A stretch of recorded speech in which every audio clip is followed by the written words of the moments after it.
Hi friends, welcome to Lavanya's life style. సాధారణంగా వినాయక చవితి రోజు అందరికీ కొన్ని సందేహాలు వస్తూ ఉంటాయండి. అవేంటో ఈరోజు ఈ వీడియోలో తెలుసుకుందామండి. వినాయక చవితి ముందు రోజు కూడా మనం చక్కగా వినాయక చవితి పూజకి, అలాగే పూజా సామాగ్రి ఏర్పాట్లు, అలాగే పాలవిల్లు అలంకరించుకోవడం దగ్గర నుండి చాలా శ్రద్ధగా అన్ని ఏర్పాట్లు చాలా చక్కగా చేసుకుంటాము. కానీ వినాయక చవితికి మన మహాగణపతిని అంటే ఏదైతే మనం పూజ చేయడానికి తెస్తాం కదా, ఆ విగ్రహాన్ని చాలామందికి సందేహాలు వచ్చేది ఇక్కడేనండి. వినాయక చవితి రోజు పూజ అయిన తర్వాత ఎన్ని రోజులు పూజించాలి, అలాగే గణపతి విగ్రహాన్ని ఎప్పుడు తీయాలి, ఇలా సందేహాలు వస్తూ ఉంటాయండి. ఈరోజు ఈ వీడియోలో తెలుసుకుందామండి. మనం వినాయక చవితి రోజున పూజ కథ, అలాగే నైవేద్యాలు పెట్టుకోవడం, ఇదంతా కూడా వినాయక చవితి చాలా చక్కగా చేసుకుంటామండి. కానీ సాయంత్రం 6 గంటలు దాటాక మళ్ళీ దీపం పెట్టి వినాయకుడిని పూజించాలి.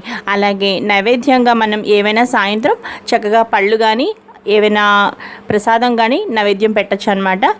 కానీ ఆ తర్వాత కొంతమంది అనుకుంటూ ఉంటారు, అసలు వినాయక చవితి విగ్రహాన్ని మనం ఈరోజు తీయాలా, లేదంటే ఎన్ని రోజులు తీయచ్చు అని.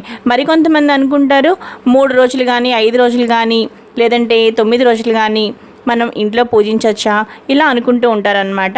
ఎవరైనా 3 రోజులు పూజించాలి అనుకునే వాళ్ళైతే మాత్రం తప్పనిసరిగా ప్రతిరోజు తలస్నానం చేయాలండి. అంటే మీరు ఎన్ని రోజులు మహాగణపతిని ఇంట్లో పూజించాలనుకుంటారో వాళ్ళందరికీ కూడా నేను అర్థమయ్యేలా చెప్తున్నానండి.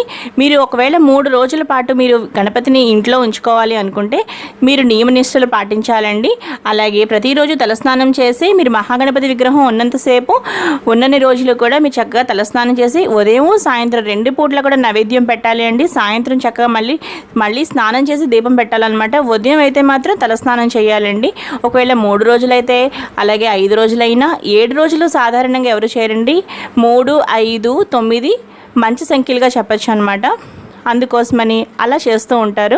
ఒకవేళ మీరు ఒకరోజే అంటే వినాయక చవితి చేయాలనుకున్నారనుకోండి, అంటే వినాయక చవితి రోజే మీరు చేయాలనుకున్నారనుకోండి, అంటే ఒక్కరోజే నేను చేసుకోవాలి అనుకున్నారనుకోండి, అలా అయినప్పుడు ఉదయం చక్కగా పూజ కథ అన్నీ అయిపోయిన తర్వాత సాయంత్రం 6 తర్వాత మళ్ళీ మీరు చక్కగా దీపం పెట్టి ఏదైనా నైవేద్యం పెట్టచ్చండి.